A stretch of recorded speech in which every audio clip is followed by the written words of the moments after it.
let me know when you think we've got enough participants and we're ready to go, Finn. Will do, Greg. We had over 100 registered, so we're just at 52 at the moment. So just give it a couple more minutes before we start.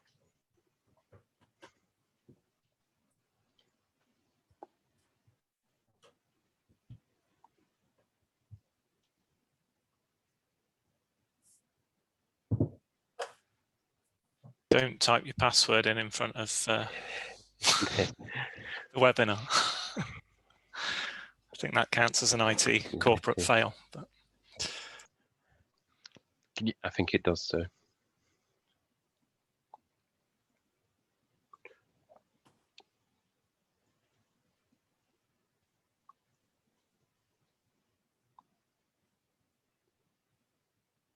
By doing the housekeeping, Finn? Or is I did ask Greg, but whichever, you can cover it all. Just checking. I'm happy to do it, Paul. Yep, that's great.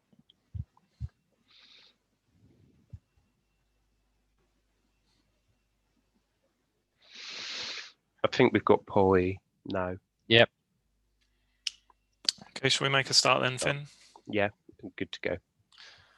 Yeah, okay. Hi, everyone. Good afternoon. I'm Professor Greg Marsden from the Institute for Transport Studies at the University of Leeds. I sit on the expert advisory panel for Leeds City Council's transport strategy. I'm delighted to be chairing this discussion this afternoon.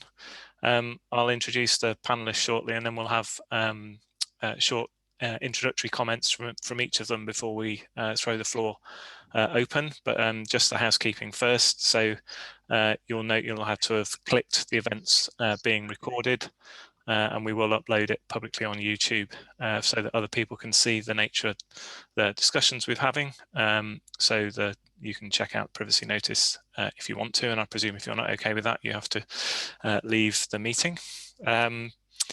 Because of the number of attendees, please keep your microphones and videos off. We're going to use the Q&A function, so that's the double sort of speech bubbles at the bottom for questions that you want to have answered. This allows me to look at those questions. You can uprate, put thumbs up to the questions that you like, so that we can get the priority questions asked, but it also allows sometimes panelists to tick off one or two of the questions if they don't require a discussion but can just have a quick answer.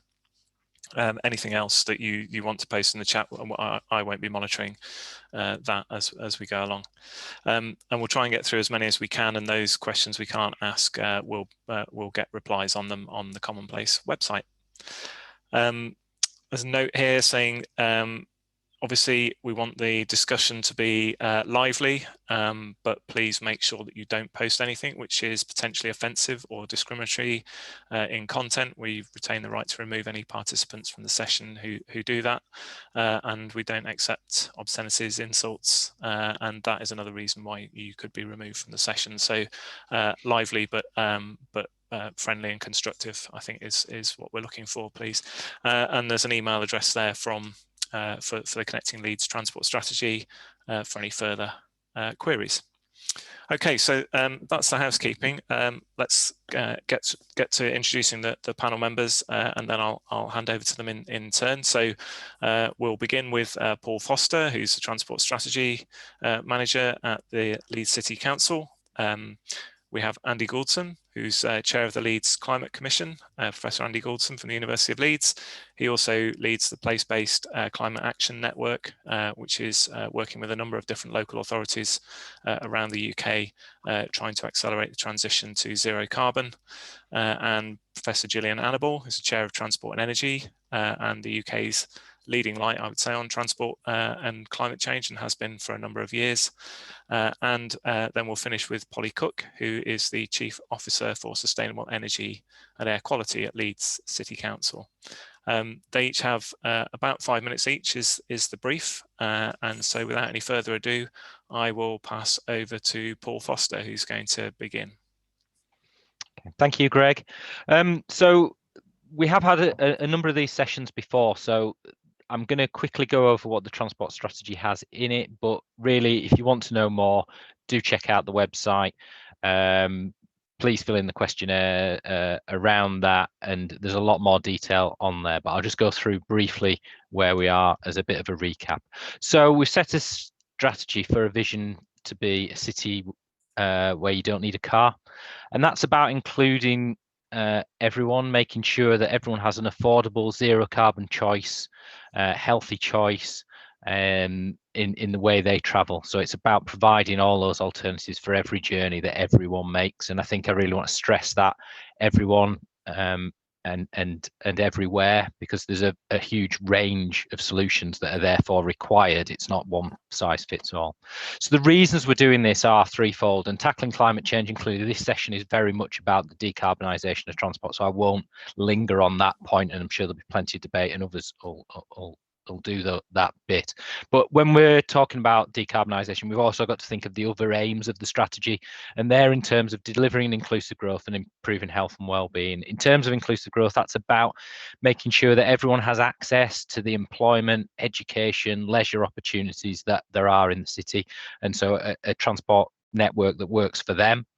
An efficient transport system as well, so saving time, making us more efficient, and therefore by doing that, making the individual cost of travel of each journey lower, and so reducing the costs for everyone. And that's a really important part of the way we're working with this strategy.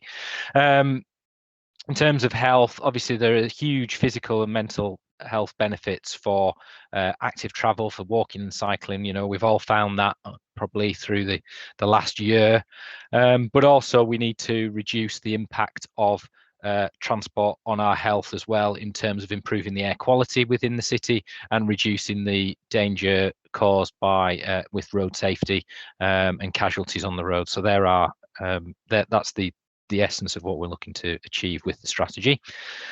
Go to the next one, Finn. So in order to do this, we've set ourselves some really ambitious targets in terms of meeting the council's climate emergency declaration to be carbon neutral by 2030, to reduce the distance travelled by an amount, and also to get that shift in the way we travel, so decreasing car use by 30% and increasing those other modes of travel by a larger amount as well, so to accommodate that and push them on. And then in terms of the road safety, we've set ourselves a target around Vision Zero, which is where nobody should be killed or seriously injured on Leeds roads by 2040. So that's a really challenging but target we have to have. Okay, Finn. The strategy is built up of 6 big moves. Decarbonising transport is really important, therefore it is one of those, and we'll talk about that here. But all the other elements have got parts of that, but it's about, as I said, a strategy that looks across the whole. And what's changed in this strategy from previous ones that we've probably done is that decarbonisation point, and therefore traditionally transport planners have looked at the most congested areas and the most congested times and looked at solutions for those. But with carbon, every journey matters. So every journey that's undertaken, and the 1.2 million car trips a day in Leeds, well, there were before the pandemic, each one of those is contributing to that. And so therefore we have to have a strategy that tackles all those journeys and gives alternative solutions to each of those. And there's, as I said, much more detail in there. In terms of decarbonising transport, and I'm sure others will come on to this, is there's 3 ways to do that. There's one is to reduce the need to travel in the first place. Let's reduce the amount overall that we travel. To do the remode, to move to those lower carbon emitting forms, more efficient forms of transport that we have. And then with vehicles that are left in the system and those vehicles that we're using for public transport, etc., that we change the fuel sources of those to hydrogen electricity. And clearly there's a diagram there to sort of illustrate some of those points I made around, we've still got to look at the efficiency of that in terms of space in an urban environment, but clearly we need to move ourselves over to the right of this diagram in terms of addressing the carbon emissions from transport. Now we've looked at what we've got in the strategy, and really this is part of the consultation is that we're going to continue to do a number of things, and we believe that with that we get ourselves to about a 17% reduction in CO2. There's a natural change in the vehicle fleet, and these measures will go so far. With what we've put in the strategy now as proposed that we're going to continue to do, we're going to do these measures with the necessary funding and support from policy-wise from national government. Probably get up to 43, maybe even 50% if we work at home more than we did in the past. But that still leaves us a huge gap in terms of reaching that 2030 target.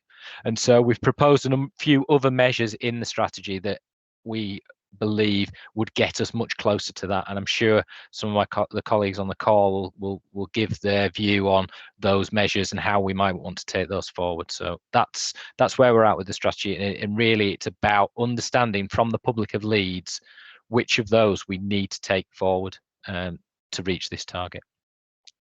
Thank you. Great, thanks, Paul. We'll pass straight on to Andy, but just to say, do start registering your questions in the Q&A function as they come to you. 72 participants on the call. Don't go home or don't finish the call feeling that you haven't asked what you wanted to. So over to you, Andy. Thank you very much. So the Leeds Climate Commission last summer ran a process to look at how ready stakeholders and people from across the city felt we were to pursue the kind of things that Paul was just setting out there. And we looked at readiness for different modes of transport, for active travel, for demand management, for cars, vans and lorries, and for public transport.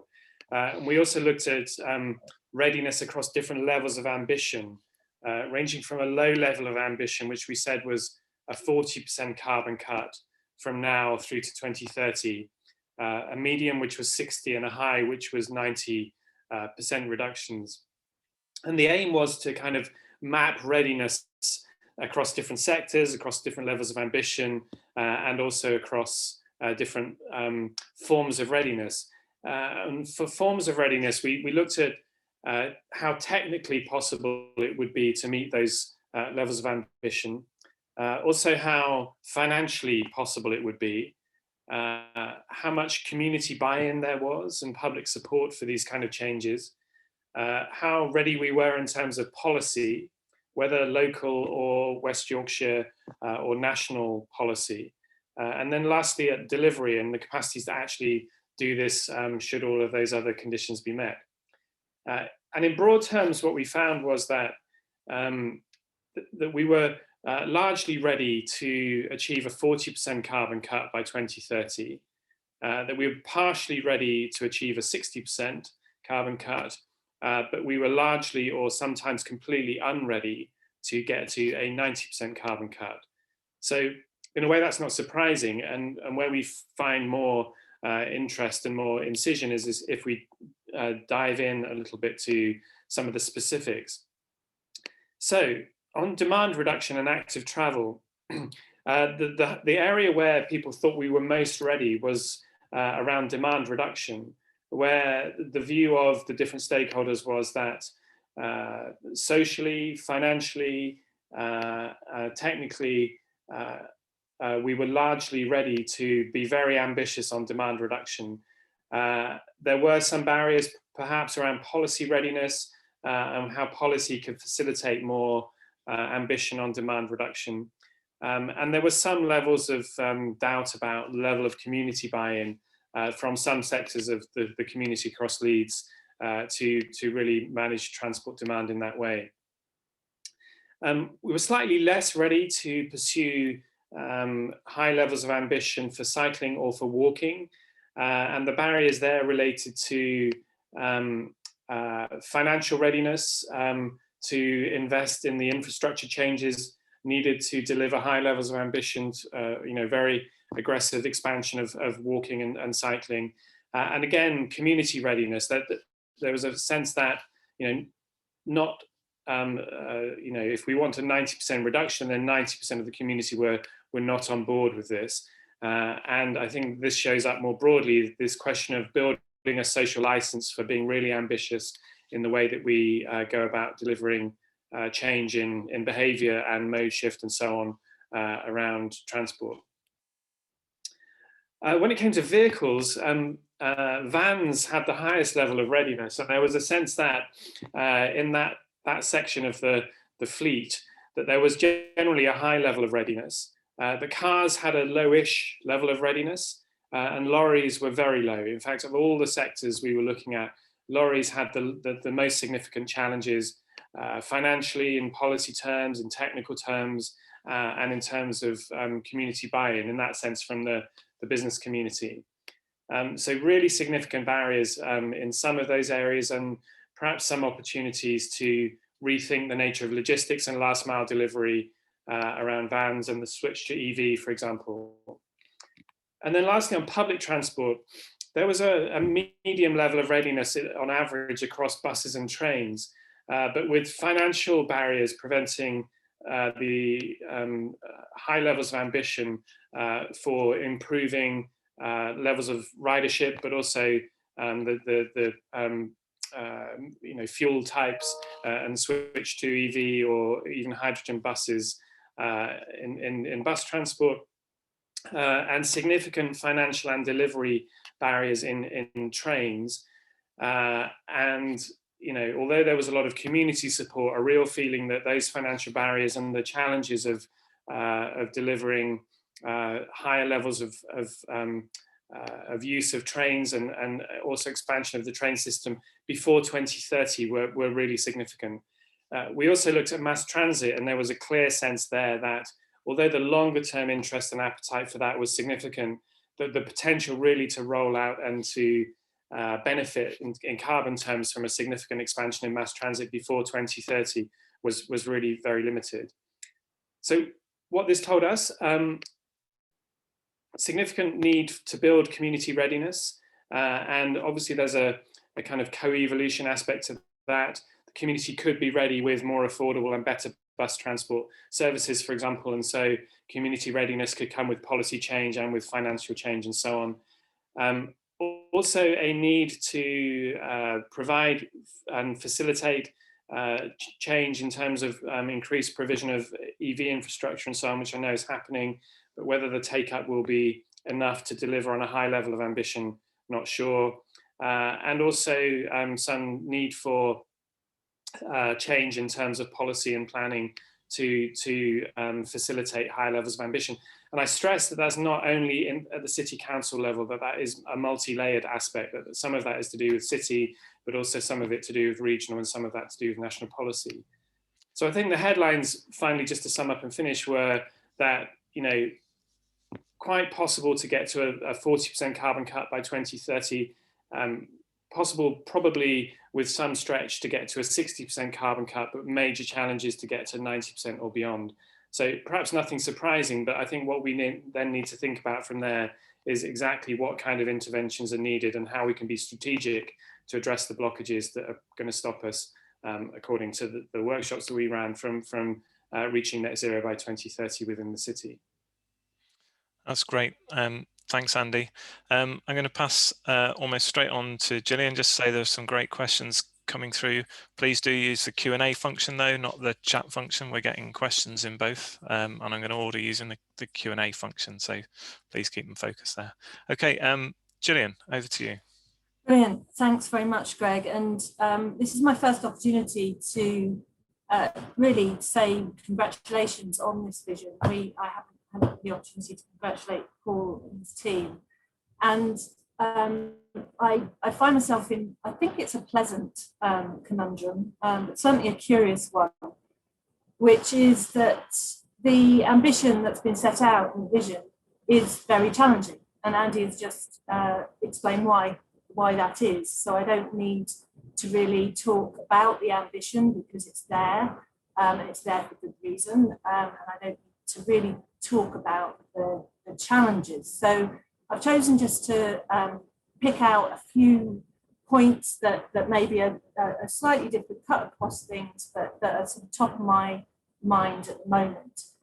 And the first thing is to say that we really do need to be realistic about what we're trying to achieve, in that there can be a tendency to look across the pond or really anywhere else that maybe has apparently got the sort of infrastructure, the sort of behaviours that we're aspiring to, that we think we need to encourage in order to put us on this pathway.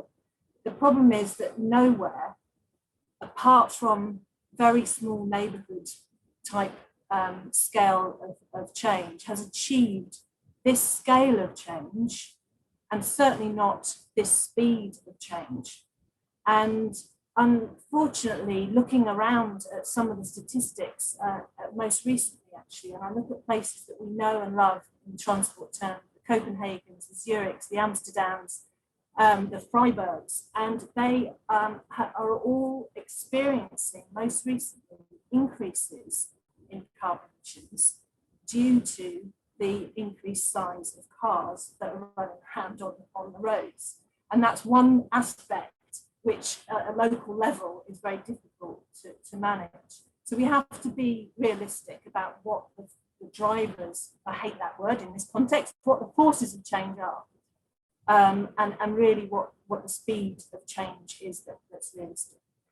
My other concern is, as much as we have to be place-based in determining what can be done, where to target, where to be strategic, my concern is that these kind of visions can possibly backfire, in that the idea that the emissions that are included in this kind of vision are not comprehensive. They're the ones that are taking place within the regional border or the place-based border, and not responsible for what happens elsewhere.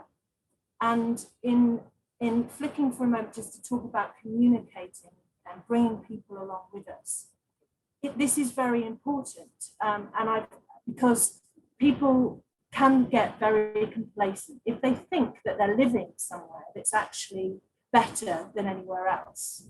There will be even more resistance to change for that last 20% that's really difficult, because they'll be pointing elsewhere and saying, well, they haven't done it, well, we're better than them. And I've experienced this in some of the climate assemblies that I've been involved with. And I think if we give the impression that this vision is achieving what to achieve without explaining that there's a lot more behaviour, like the longer distance travel that's happening, that people also have to be responsible for, that also needs targeting, we're possibly in danger of some miscommunications here, and I'm quite concerned about that. And that brings me on to aviation and the airport expansion. Might as well tackle this head on, as it's such a sticky issue. This is an example again of misaligned messages, inconsistent messages, and the idea that, you know, we perhaps as a region, because we're not responsible for international emissions, for instance, we're not counting them, that we can still do this somehow within the vision. And of course, this is all dressed up in the name of economic recovery, and how we come out of this COVID pandemic and recovery, if it's cars, if it's aviation-led, then effectively we're talking about economic growth at any cost. But aviation does not lead to economic growth. It doesn't lead economic growth, it follows economic growth. And we can actually generate economic growth through local tourism opportunities much more quickly and much more sustainably than in increasing the airport capacity. I think in order to address some of these communication issues, we have surely a lot to learn from just this past year, and how we've had to engage with the public, explain very complex science, get people who are difficult to communicate with on board, explain that there are going to be hardships and that some people may lose out more than others. We must be able to be more creative about the way we communicate, and consistent and persistent. And I'd really like to have some separate discussions about how we might be more engaging on this topic. And because one of the things we do have to communicate is that, frankly, there are no win-win solutions. There are going to be some losers, and actually, to be realistic, that there has to be some losers. There are there is a inequity in the emissions, the energy consumption behaviours that exist. Aviation, for instance, we know that only 15% of the population are responsible for 75% of flights. We have to look at not just target strategically in terms of a place-based approach, but also we have to think about where the excess emissions are, that if we get more bang for our buck, and also to be quite equitable in rebalancing and having an equitable approach. And then finally, to achieve all of this, the other thing that I don't think we're talking enough about, maybe, or certainly that I'm hearing enough about, is the fact that to do the sorts of things proposed in this vision does require quite a fundamental shift in the decision-making processes, the appraisal processes that we're having, and it requires a supercharging of that decision-making. It's not only a different way of making decisions, but a supercharging in terms of the speed that they are made.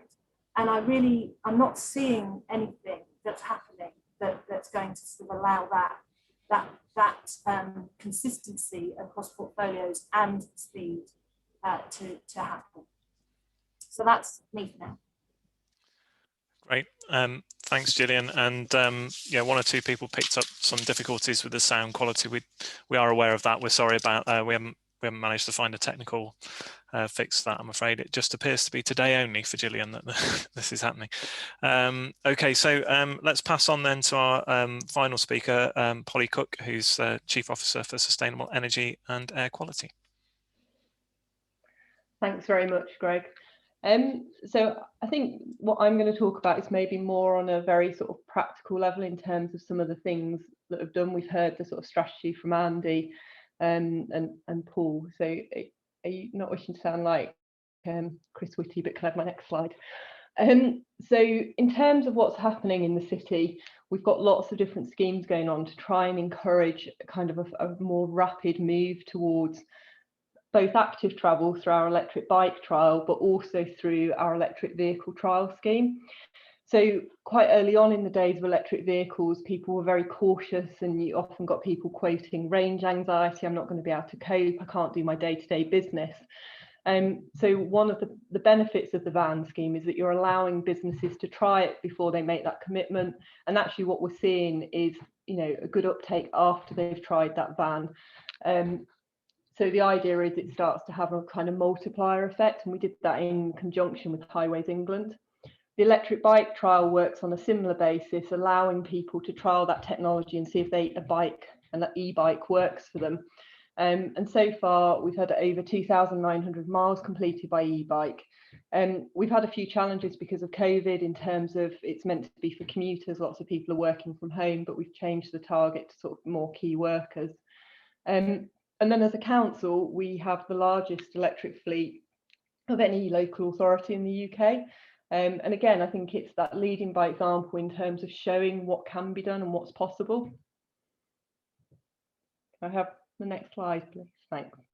And then our other kind of role that we've taken is looking at our EV charging infrastructure. And obviously with the government's announcement and bringing forward when diesel and petrol stops to 2030, looking at that charging network does have to be supercharged, to use Gillian's words. And so in terms of our own fleet, we look at doing a lot of home charging to enable people to go straight from work to residents' homes or wherever it is they need to go. But then we're also putting in electric charging infrastructure sort of wider afield. So we supported the regional rapid charge network that ONGI have delivered. And that's already delivered 1 million kilowatt hours of power to users across the whole of the West Yorkshire region, with half of that being in Leeds alone. And then we're also trying some different technologies, so vehicle to grids, where we're balancing with the use of energy in homes, and also wireless charging, where vehicles literally drive over. But I think the key next stage is looking at how you make that all more widespread. And looking at the kind of policy and licensing side. And, you know, often people say, well, can I have a charge point outside my house? And I think the thing we have to look at is actually, if we're trying to get to a really active travel city, do we want charge points outside everybody's house? Do we want wires across, or do we want to look more at a hub model with rapid charging that, you know, where they are based very close to people's neighbourhoods, so maybe more like a mini petrol station. Can I have the next slide, please? Thanks. So in terms of fleet upgrades, we've seen a real change within the city. So we've invested using the joint air quality units funding over 7 million to local businesses. And what we've seen is from 2016 to 2020 is the kind of grade of those vehicles changing dramatically. So going from 24% to 88%. In terms of the sort of Euro 6. So in 2016, there were very few Euro 6 on the roads, and now we're above the national average. And if you look at the change in the bus fleet, again, we've gone from 3% to 93%. And we're just more recently starting to see electric buses come into the city. So can I have the next slide, please? And then just to wrap up, in terms of taxing private hire drivers, again, we've seen a real change in the fleet. And taxing private hire, I think, have quite an important role in the sense that they demonstrate technology, because it's not just them that are using it, the customers are getting in, they're seeing these quieter, easier vehicles. And if we look back in 2019, I think it was, there was about 1,000, now there's about 2,300 of those vehicles are running either as electric or petrol hybrid. And in order to retain that fleet and also continue to grow it, there's still further grants being made available this year to the trade, also for wheelchair accessible vehicles, and also free vehicle licence renewals for those driving those lower emission vehicles. We're also enabling taxi drivers to try electric vehicles. So there's kind of a real variety of measures that are targeted across all the different sectors to try and enable them to try before they buy, become more comfortable and start to enable that infrastructure rollout. And going forward, we're really keen to work with the sort of private sector on that as well, to bring in private investment, because obviously the kind of council resources for those is quite limited. And it has to be done on a sustainable basis. And ultimately the council at the moment doesn't run petrol stations, so it's looking to make sure that's done on that basis going forward. Thank you. Okay, great. Thanks, Polly. If you can stop the screen share, Finn, that would be great. So we've got absolutely loads of questions. So I'm not going to put every question to every panel member. I'll try and signal a couple to answer. If you've obviously got something else you want to add, please let me know. But let's get started. Question from Ruth Galetli. A comprehensive, reliable and affordable low carbon bus service is going to be key to getting the necessary modal shift. Are you confident the current partnership arrangements will deliver this service? So we're talking about going from a 10% decline over the last, is it 2 decades, to a 130% increase in the next decade. So perhaps point that one to Paul. Yeah, thanks, Greg.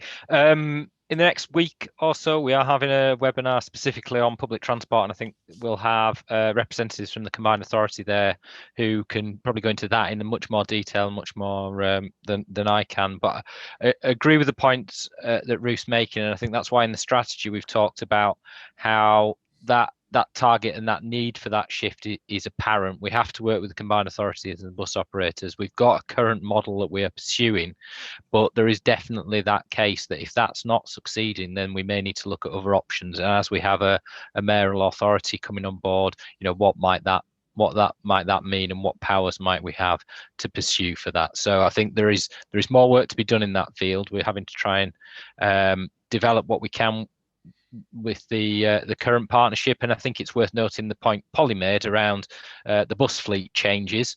That has been enabled through that partnership. We're putting in the investment in terms of bus infrastructure, in terms of bus lanes and priority on the streets, and the operators have matched that with an investment into the vehicles. So there are some positives from that partnership that have already occurred, and we want to continue doing that as we put the investment into the things we can do and the operators bring their side of it. Okay, yeah, Gillian. Just quickly on that, you can make public transport completely free, and it won't get you the mode shift that you need from car to the bus, and that's been proven again in some continental experiments with free public transport. So it's not just a matter of addressing the quality and the cost of the public transport system, although that is vital and necessary, you have to restrict cars and make cars relatively more expensive and more difficult to use at the same time. And then one other thing on this is that we need to really be, again, this is part of supercharging decision making, is to also be very responsive to what we're going to be seeing in the next year or two as to where the travel patterns are changing and shifting if they do so. So this idea that possibly fewer people are travelling in the morning in peaks as commuting, but perhaps other types of more local travel. What does that mean for where we want these networks? Because if we plough now ahead with investment in priority and so on in the wrong places, yeah, that's a problem. While you've got the mic, Gillian, I know you're doing work on COVID-19 behavioural responses. One of the other questions in the Q&A was about how we're going to encourage people to feel that public transport's safe. What would you suggest that Leeds should be doing to get people back to using bus?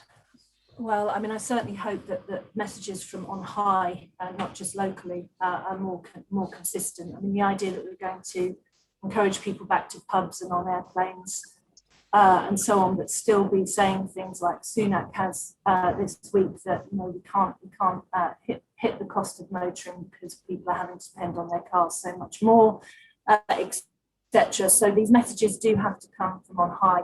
I do actually think that. I think broadly what we are seeing is that people that used to use public transport are not actually that fearful of public transport. So that doesn't help in terms of the increase that we need and the modal shift that we need. But certainly I think we need to encourage the people that are okay with it back onto it if they're still doing the journey patterns, as I mentioned before. But I do think it's consistency of messaging. If we're going to be encouraging people to go back to pubs and theatres and so on, we should use the same language and use the same safety talk and so on about the bus and actually talk it up. We have to talk it up. Great, thanks, Gillian. I'm going to move on to the next question. It's one that you flagged in your presentation about the airport.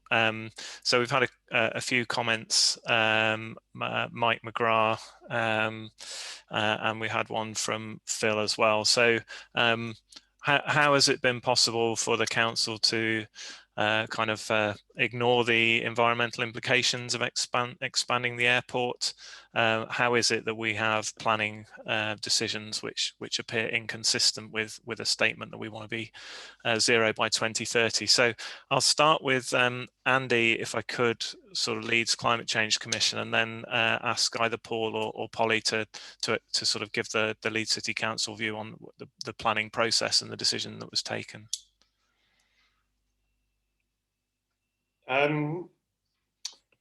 Clearly, this is a super contentious issue, and it's been divisive.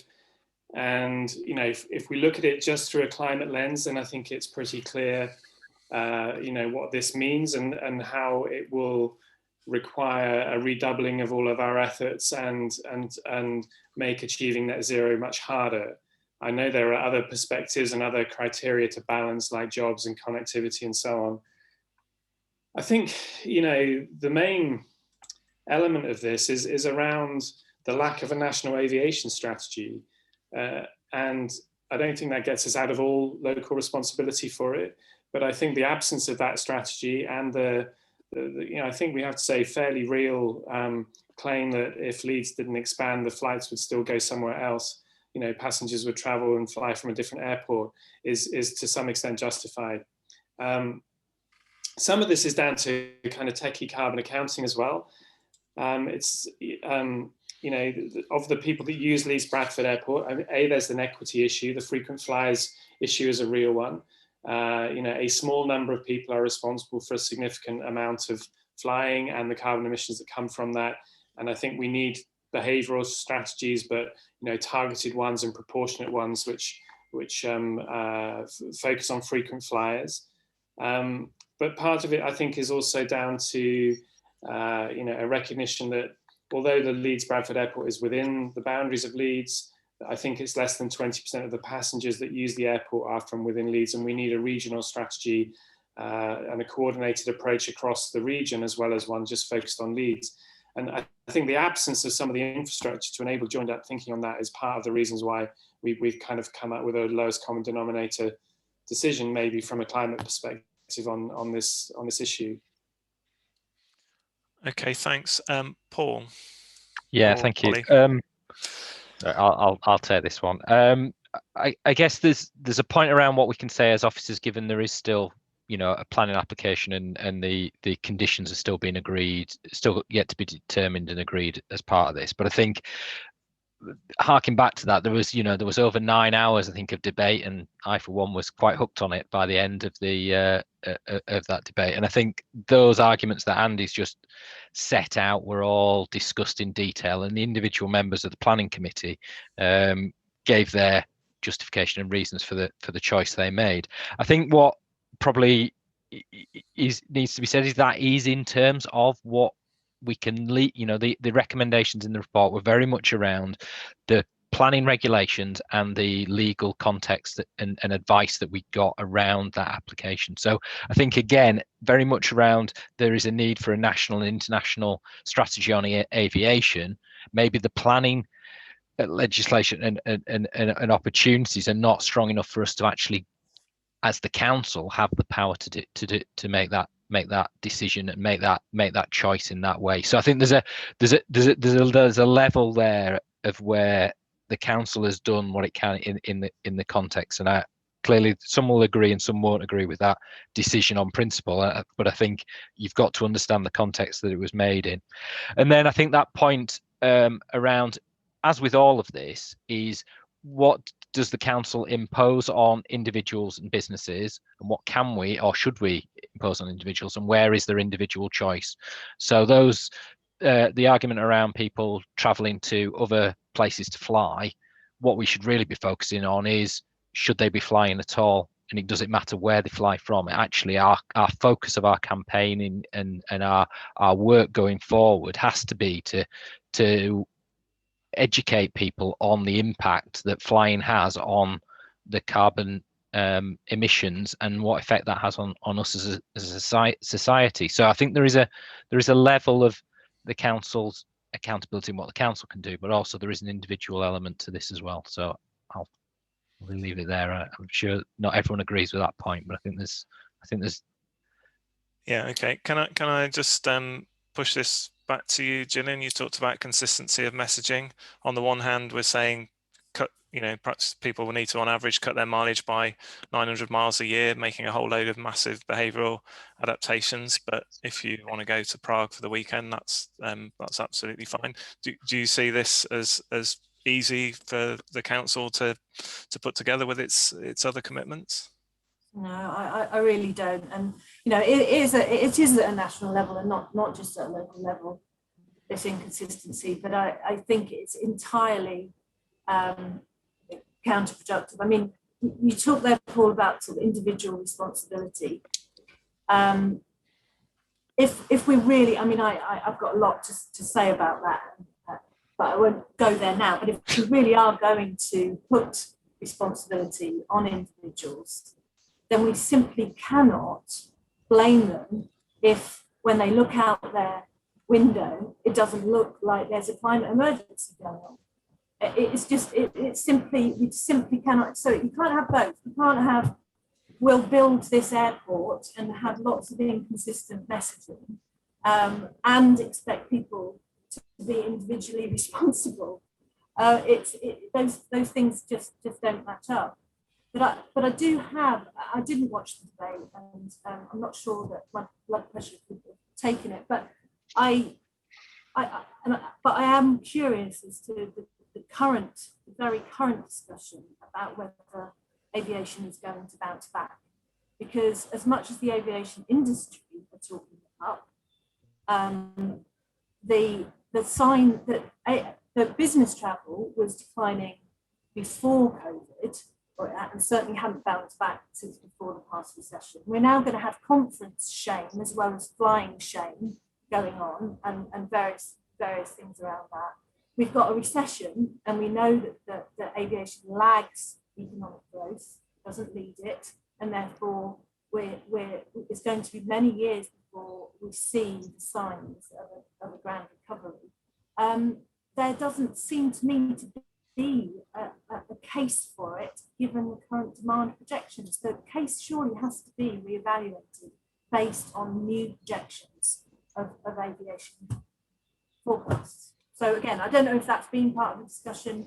I'm just curious as to whether it is, and I would think it should be. Great. Okay. Thanks, Gillian. We won't have time to continue to pursue the aviation arguments, but you know, this I think is something which does need to carry on as a very live discussion. As Paul said, it's still part of a live process as well. I'd like to move on to a slightly different area now, which is right. So you can get in and out of the middle of Leeds. Is essentially Melvin Wood's question. You know, what about all the cross Leeds movements that people need to be able to make? And there's various other questions which have been put together about, well, you know, how are we going to make interchange between different forms of transport work? And it has to work for those cross Leeds journeys, not just for the journeys into Leeds. So Paul, probably I'll start with you on that one. Yeah, thanks, Rick. So we have had, I think I'll definitely refer people who are interested in that to look back at one of the previous webinars and look at that in terms of the future mobility session that we had. And we did very much look at this around the types of solution that you might have for those journeys that maybe the double-decker bus is not the right solution for. So things like car sharing, car clubs, e-scooters, even if we get the legislation around allowing them, e-bike hire, improving the cycle network so that it's safe to travel in all areas of the city. They're the types of things that we've got in the strategy that start to address those issues and make sure that people can do whichever journey they need by alternative forms. And it's going to take time. It's going to be difficult in some of those areas where, you know, we've built the city around the car, and especially the outer areas and the suburbs of Leeds over decades have been built around the car. So it's going to be very difficult to make that change in those areas, but we've proposed some ideas and we feel that we can start to move in that direction if we can implement them. So it is an often a challenge that we're presented with. As I said at the start, I think previously we probably did focus on those journeys to the city centre, but the differential in this strategy is we are starting to look at some of those alternatives now and how we can get people to the other places they need to go. Just follow up on that. There's a couple of other comments and questions in there. One is, was it the right decision to abandon the ultra low emission zone? And related to that, I guess, is the comment by James Beard, which is the reports of government offering £3,000 vouchers for people to switch from private car use to public transport and active travel. There's certainly a trial proposed in the West Midlands for connected to clean air zones, where if you give up your car, you get £3,000 worth of mobility credits to use on car clubs, public transport, bike share schemes, and so on. Are there ambitions for that kind of level of change in Leeds? And what are the tools that will actually get people out of there, the individual car ownership model at pace, which is really what you're suggesting needs to happen? Might let Polly answer the question around the clean air zone, and then maybe I can expand beyond that. Great, Polly. Okay, so in terms of why the clean air zone is no longer going ahead, we were putting in a clean air zone that was a grade B, which was HGV, taxis and buses. And from the slide that I showed earlier, you can see how much those different ones had met that Euro, also what kind of proportion were now meeting the Euro 6. So that was the standard that the vehicles had to meet to come into the clean air zone for free. And ultimately, we had already met the level that we had modelled. So we met it in advance of when we anticipated. So if we'd introduced a clean air zone, you would have ultimately got no additional benefit. because the vehicles that we were targeting had already upgraded. So in terms of sort of negotiation with central government, we managed to negotiate that we kept funding so that we continued pushing sort of vehicles beyond those levels. But actually introducing the CAS itself, apart from having the signs up, wouldn't really have made any difference in terms of the air quality of the city. So at that point, it becomes, you know, there's no added benefit. And so the argument to that is that you've had the kind of stick of the CAS due to come in has actually accelerated that change. And obviously there were the delays due to the technology developments at a central government level. So it should have come in at the beginning of 2020, at which point there would have been a point. But with everything that happened, with the fleet upgrade, that went. And I think a lot of people think that the reason the CAS isn't needed is because of the traffic decline from COVID, and that isn't the case. So the modelling has all been done at a pre-COVID level of car use, and in fact with a slight increase above, to make sure that the emission levels will not go beyond the compliant levels, which is what the CAS is only targeting compliance, and that is the national strategy that's in place. We can't have it in place to target lower levels. Okay, Paul. So therefore, what I think is, and that was, as Polly's outlined, that was a very specific around meeting a certain target in terms of local air quality pollutants rather than carbon. So one of the measures that we've put in the strategy as may need to consider is to look at a carbon charging zone, to look at how we would have a similar scheme as the CAS, but based on carbon emissions. And therefore, I think there is a point around that. If we introduce something like that, and it there's an income generation from that because of the people paying that, then what do we utilize any of that funding for, and which areas do we put that back into? So do we put that back into infrastructure such as bus priority or even mass transit going forward, or do you use it for service subsidy? So like you were saying, Greg, around, do you give people credits, or do we run the public transport at a lower cost for people? So that's the sort of measure that I think starts to get a little bit of the, as people have mentioned in there, the stick and carrot, in that it perpetuates and really increases the likelihood of behaviour change. So that's one of the measures we've put in there, as that might be needed, and we really want people's views on whether they see that as something we have to pursue in the city.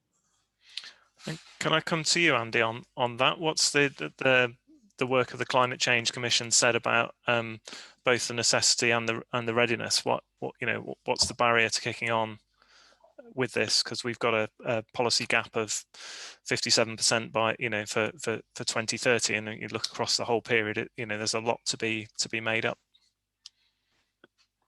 I think that there are a range of barriers that are all interactive, and I suppose the most productive question is, where is the most effective intervention point that can trigger change across the system? You could say, for example, that policy change could trigger technological development, perhaps more likely at the national scale than the local level, and that would change the financing, and that would then change the affordability, which would then feed into consumer willingness and so on. I think that there is some logic to that argument, but I think that we need a kind of systems approach to this, and looking for a single lever to pull that would kind of create a cascade of change is probably unlikely to be effective. And I think, rather like with the airport, one of the big challenges in this area, as in so many others in the climate sphere at the moment, is that in the absence of national policy leadership, and we could be waiting a long time for that policy leadership. Let's be honest. Where's the scope for local leadership? What can we do at the local level? And what's the right scale of the opportunity? And to me, Leeds as a city has an opportunity, but West Yorkshire has a bigger opportunity potentially, and regionally, I think there's a bigger opportunity still. So this is where we need the multiple layers of activity to be working together, and at the moment we have some missing layers. I think the absence of regional government is an issue, and we need coordination and leadership. And as I said, don't think that's going to come at the national scale. So how can we build it from a bottom up instead? Right. Okay. Thanks for that, Andy. I mean, I think for me, it's a particular challenge because everything we're saying we want people to do more of is going to be more difficult as people start to take up EVs, and the per mile costs of driving an EV are lower than a internal combustion engine. So I've segued myself into another set of questions on EVs, and we're getting quite close to the end of time, but I think this one's quite an important one. So the question or set of questions: are EVs really green, and also what needs to be done in Leeds to make Leeds kind of ready for a rapid EV transition, given I think in particular some of the geographies of and sort of housing stock and so on that we've got in Leeds. So I'll come to Gillian first because she sits on a electric vehicle energy task force, which is national, and then perhaps Polly would follow up on that. So Gillian. Thanks. Yeah, again, I'm sure, I don't know if you're having a whole webinar around this topic, but it might be useful. There's no such thing as a zero emissions vehicle, and that language in itself is very, very damaging to what we need to try and achieve. So what you've just talked about, the CAS, it's great to think that targets were met early. And it's great to think that targets were met without too much pain to anybody. Of course, that's all good. But in a sense, it reinforces the idea that we can do this through technology, and we just have to wait for the technology to pull through and all our problems will be solved. But we know that that's not the case by 2030. Actually, EVs have quite a limited role to play by 2030, even though we have to start now. But we certainly can't call them zero emissions. Because then down the line, if we do want to do some other restrictions related to car use in order to get a modal switch, in order to get the sort of neighbourhoods that we want to live in, then we certainly can't use carbon grounds or environmental grounds to do that, because we've given them a green label. And it comes back to the fact again that the sort of target that you're adhering to is very localized. It's not taking into account the full carbon costs or other environmental and social costs of a lot of the decisions you're making. It is, again, it's often some things I say is comes to language and semantics in a way, but it's very important given that we've got to get the communication as right as any of the policy instruments themselves. Great. So we need a plan for the type of place we're trying to create, and we need to make sure that we're not just engineering a substitution of electric vehicles for ICEs. If we need fewer vehicles, we need to plan for fewer vehicles, whatever the propulsion. Yeah.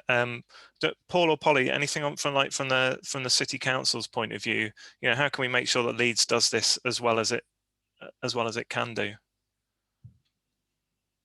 So I just wanted to say something back to Gillian in some ways about the clean air. So it's quite tricky, and I think Paul alluded to this in the sense that it's a statutory instrument for one purpose, and Gillian's quite right. You know, it's about NO2. It wasn't even about carbon, and that was the consideration. So it does make it really hard with the messaging, because the messaging focuses on air quality, and it is a challenge that I think as like officers within the council and working within national policy that, you know, we struggle with.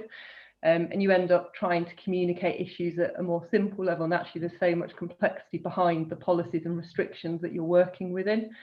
But I totally agree with the point that actually we shouldn't be aiming for, you know, a petrol diesel car replaced with an electric. That's one element of a strategy, because there are some people who need to be able to drive for personal various reasons, and there are some businesses who will need an electric vehicle, and I think that's why we've targeted our electric schemes more at bikes and also at the van side rather than at cars. So I don't know, Paul, if you want to say any more, but just from my point of view.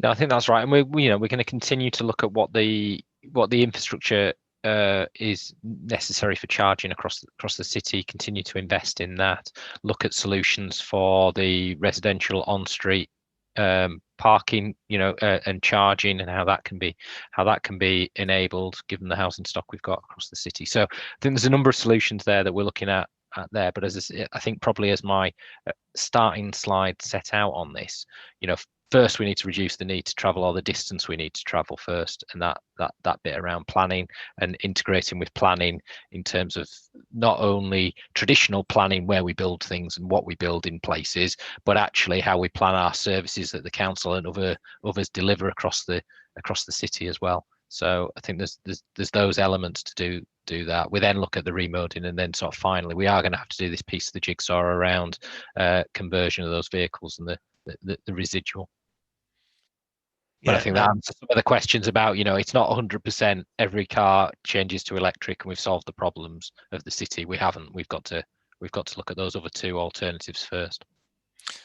Yeah, as Gillian said, it's probably a webinar in and of itself, but I think thinking about all the different ways in which electrification might open up new and different sorts of opportunities, that some of them are covered elsewhere in the strategy, e-scooters, e-bikes, new forms of light electric mobility to cover some of the shorter distances that allow you to open up, people still to have the mobility they need, but it opens up space to take things away from the private car, shared car club type models, all of these things have to be pulled together in a package. It's quite hard to look across all of the things in the strategy when you're looking at it, but it's going to require that level of imagination, I think, to get anywhere close to the targets that are there. So great points. We're at 5:02 already. We should have had a 4-hour webinar, not a 1-hour webinar. We've got loads of questions. There are 33, I think, in the Q&A, and we will be taking those away, and there'll be responses posted on the Connecting Leeds pages. I'm sorry if we didn't get to answer your questions. Great ones on like 15-20 minute neighbourhoods, for example. How can we use schools as an opportunity to drive change, to do things differently in particular places, which then affect wider areas and so on. So there's lots of really, really good stuff in there for the council to engage with. So I'd like to close by thanking the panelists and also thanking all the participants for your great questions. This is just one part of a bigger consultation process. So Finn, shall I hand back to you for further details? So probably cover this. So I just So I just think there are some forthcoming webinars, and things like 20-minute neighbourhoods are in the next one. So I think that's very much about what we can do at a very local level. How can we change the streets and places that we don't? Someone asked a question about underground. Probably tune into the mass transit one for sort of answers and debate on that sort of topic. And then clearly, every consultation or event that we do, public transport is a huge focus, and people have got a lot of interest in that. So we've got one on that on the 10th of March. So really welcome people and spread the word, let people know. Conscious that there's a huge number of people in the city who've not heard about this consultation yet. It matters to everyone, so please do try and encourage the people groups that and publicise this for us as well. Let's get the word of mouth going to what is available, and really want as many views as possible to come back through this consultation, so that what we are proposing in the final strategy in the summer next year, when we develop that, is actually representative of the views of the people of Leeds. So I think that's sort of my call, and it's live till the 26th of March. Thank you. Great. Well, with that, I'll just note, I think there's an N missing on the web link on that slide. It's conversation, not conversation. So if you're following that, but thank you very much, everyone, for your attendance, and yeah, I hope to see you at one of the forthcoming webinars. Okay, thanks. Bye-bye. Thank you.